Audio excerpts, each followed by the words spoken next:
warahmatullahi wabarakatuh. Salam sejahtera bagi kita semua dan salam budi luhur. Perkenalkan, nama saya Fira Dacia Hilna dan saudara saya Siti Mutmainah Latif. Ini 1832500902. Dosen pengampu Dr. Muhammad Mabrur Taufik SAG, SEMM. Mata kuliah Manajemen Strategi, Fakultas Ekonomi dan Bisnis, Universitas Budi Luhur, mata kuliah Manajemen Strategi. Pada video kali ini, saya akan membahas materi pada pertemuan 9, yaitu mengenai implementasi strategi. Strategi korporat atau disebut juga dengan strategi perusahaan. Tujuannya itu mendefinisikan strategi korporat, menjelaskan organisasi bisnis tunggal dan organisasi multibisnis, memilih berbagai alternatif strategi pertumbuhan, memilih berbagai alternatif strategi stabilitas, memilih berbagai alternatif strategi pembaruan, mendiskusikan strategi korporat untuk kasus BUMN di Indonesia. Definisi strategi korporat, yaitu strategi yang menitik beratkan pada pertanyaan jangka panjang dan luas mengenai bisnis apa yang akan dimasuki oleh suatu organisasi dan apa yang diinginkan dalam bisnis tersebut menurut Scholter 2002 halaman 250. Dan didefinisikan juga suatu cara bagaimana perusahaan menciptakan nilai melalui konfigurasi dan koordinasi dari aktivitas multipasarnya menurut Cholis dan Montgomery 1998 halaman 5. Strategi korporat, ada organisasi bisnis tunggal dan ada organisasi multibisnis. Organisasi bisnis tunggal yaitu beroperasi pada suatu industri. Contohnya aja adalah perusahaan Coca-Cola. Organisasi multibisnis beroperasi pada lebih dari suatu bisnis. Contohnya itu perusahaan Pepsi.co. Strategi korporat mempunyai arahan strategi. Yang pertama ada strategi pertumbuhan atau disebut dengan growth strategi, yaitu bagaimana menggerakkan organisasi ke depan. Yang kedua, strategi stabilitas strategi, yaitu bagaimana menjaga organisasi agar stabil. Yang ketiga, yaitu strategi pembaruan atau yang disebut renewal strategi, bagaimana membalik kinerja organisasi yang cenderung menurun. Sasaran pertumbuhan pada strategi pertumbuhan yaitu bagi perusahaan peningkatan omset, laba atau kinerja yang lain, dan bagi organisasi nirlaba yaitu peningkatan jumlah klien atau masyarakat yang dilayani, perluasan cakupan geografis atau peningkatan program yang ditawarkan. Adapun alternatif strategi dibagi menjadi 5. Yang pertama ada strategi konsentrasi, yang kedua strategi integrasi vertikal, yang ketiga strategi integrasi horizontal, yang keempat strategi diversifikasi, yang kelima strategi internasional. Yang pertama mengenai strategi konsentrasi. Strategi konsentrasi merupakan strategi pertumbuhan di mana perusahaan memusatkan lini bisnis utamanya dan mencari cara untuk mencapai sasaran pertumbuhan melalui peningkatan level operasi dalam bisnis utamanya. Strategi konsentrasi juga mempunyai kelebihan, yaitu perusahaan menjadi sangat tahu dan menguasai apa yang dilakukannya, dan mempunyai juga kekurangan, yaitu perusahaan menjadi mudah diserang oleh industri lain dan oleh perubahan lingkungan eksternal lainnya. Yang kedua, integrasi vertikal, yaitu adalah usaha perusahaan untuk memperoleh kendali terhadap inputnya, backward, terhadap outputnya, forward, atau keduanya. Integrasi vertikal mempunyai juga kelebihan, yaitu mengurangi biaya penjualan dan pembelian, memperbaiki koordinasi antar fungsi dan kapabilitas, melindungi hak kepemilikan terhadap teknologi. Mempunyai juga kekurangannya, itu yaitu mengurangi fleksibilitas, kesulitan dalam mengintegrasikan bermacam operasi, beban finansial ketika memulai usaha atau akuisisi. Yang ketiga ada integrasi horizontal. Strategi integrasi horizontal yaitu memperluas operasi perusahaan dengan mengkombinasikan perusahaannya dengan perusahaan lain dalam industri yang sama dan melakukan hal yang sama dengannya, mempertahankan supplier dan distribusi. Terus dilakukan juga melalui merger antar perusahaan dalam industri yang sama. Yang keempat yaitu strategi diversifikasi, merupakan strategi pertumbuhan sebuah korporasi di mana perusahaan memperluas operasionalnya dengan berpindah ke industri yang berbeda. Dua tipe diversifikasi, diantaranya ada diversifikasi terkait konsentrik, contohnya hotel, travel bureau. Tujuan dari strategi ini adalah untuk bersinergi. Yang kedua ada diversifikasi tak terkait atau disebut juga konglomerat, sama dengan merupakan atau bermacam-macam. Tujuannya itu untuk menyebar resiko jika pokok terancam maka akan ditompang cabang. Tipe diversifikasi ini pun adalah pertama pilihan strategi yang bisa diambil perusahaan dalam diversifikasi. Ada 3. Yang pertama itu diversifikasi ke dalam bisnis terkait, yaitu membangun kepercayaan pemegang saham dengan menambah bisnis strategik yang sesuai dengan perusahaan, mentransfer keahlian dan kemampuan dari satu bisnis ke bisnis yang lain, berbagi fasilitas dan sumber daya untuk mengurangi biaya, meningkatkan kegunaan dari nama merek yang sudah ada, dan mengombinasikan sumber daya untuk menciptakan kekuatan dan keunggulan kompetitif yang baru.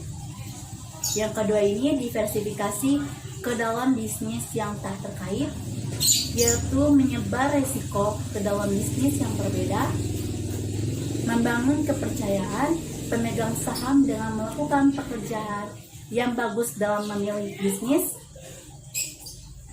untuk diversifikasi dan mengontrol seluruh bisnis dalam portofolio perusahaan. Yang ketiga, diversifikasi ke dalam bisnis terkait dan tidak terkait. Alasan diversifikasi tersebut mempunyai faktor pendorong, yaitu terbagi menjadi 2. Yang pertama ada faktor pendorong eksternal, di mana adanya dorongan kesempatan yang lebih menjauh ke dalam di luar perusahaan yang membawanya melakukan diversifikasi masuk ke bisnis baru.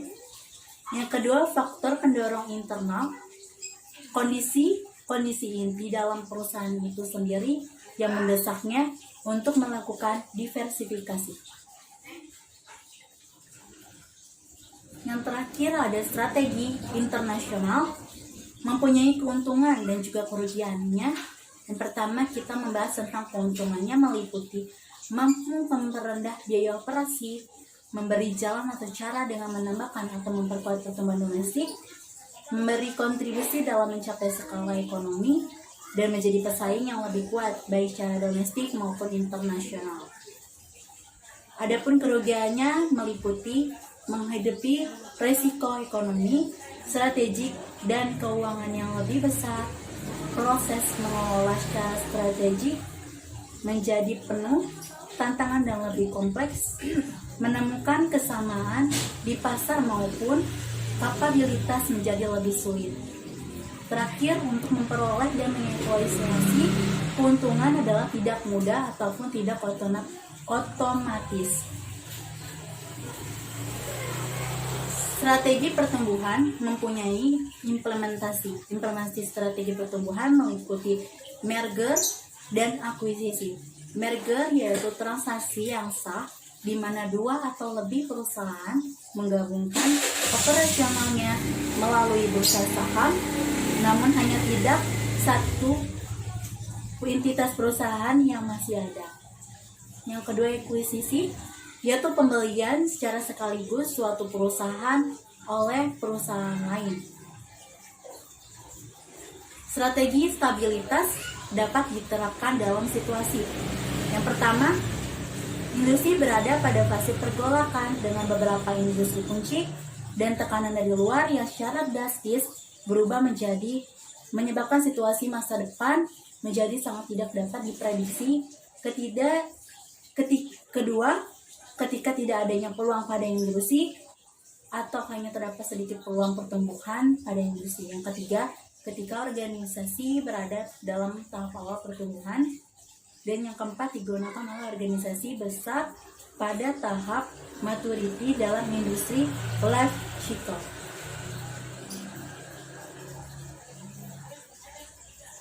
Adapun juga strategi stabilitas merupakan strategi jangka pendek, karena itu sebaiknya strategi ini tidak digunakan organisasi dalam jangka waktu yang lama atau di jangka panjang.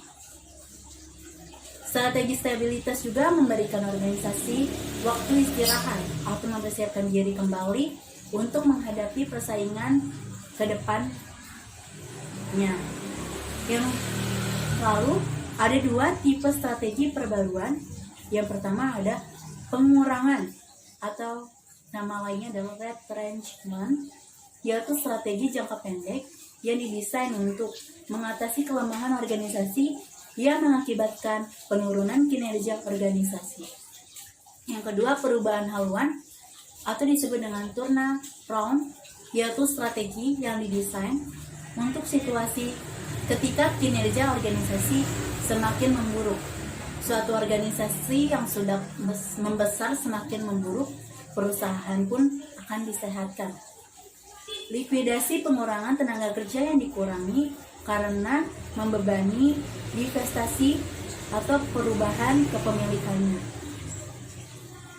Adapun penyebab penurunan kinerja organisasi itu sendiri, akibatnya yaitu manajemen berkinerja buruk yang diakibatkan oleh kontrol keuangan yang tidak baik, lalu biaya yang tidak terkontrol atau terlalu besar, ada pesaing baru, lalu ada perubahan permintaan konsumen yang tidak terprediksi, ada lambat atau tidak memperespon pada perubahan eksternal atau internal yang signifikan, pertumbuhan yang terlalu cepat, atau ekspansi yang terlalu besar.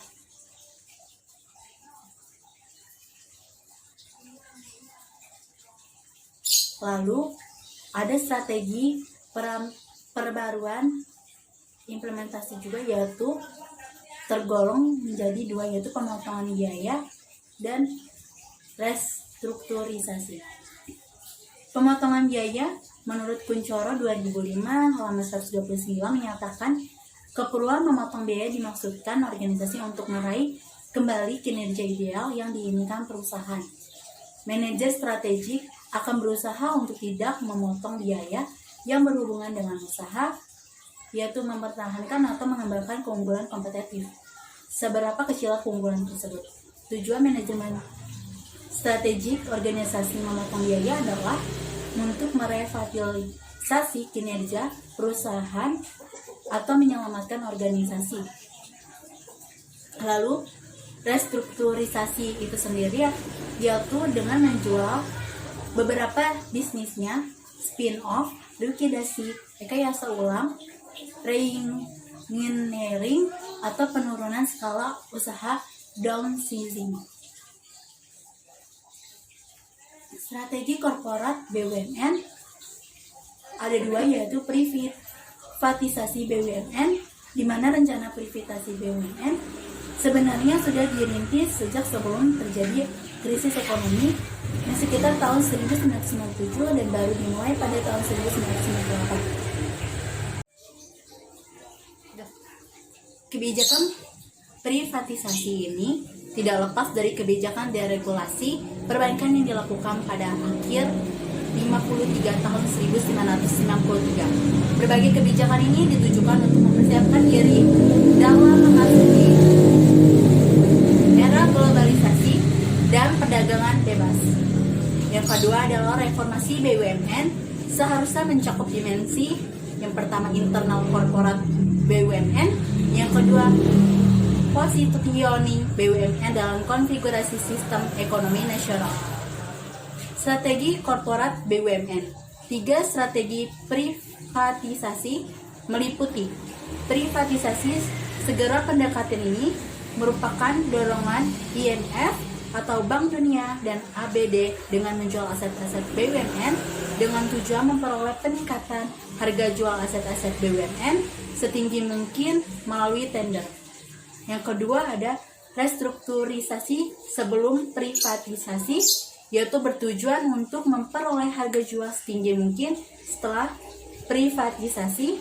Yang ketiga, restrukturisasi dan privatisasi secara paralel.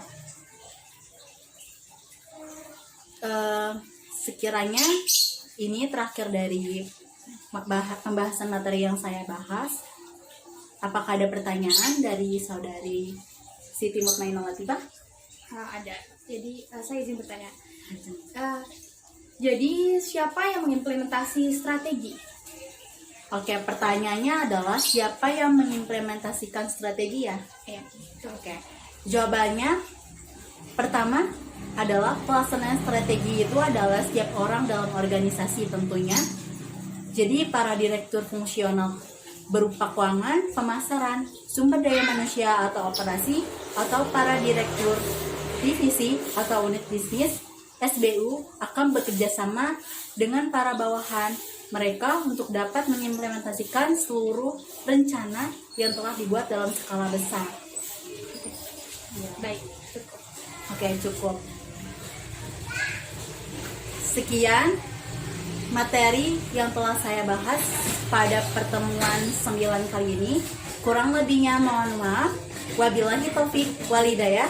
Wassalamualaikum warahmatullahi wabarakatuh.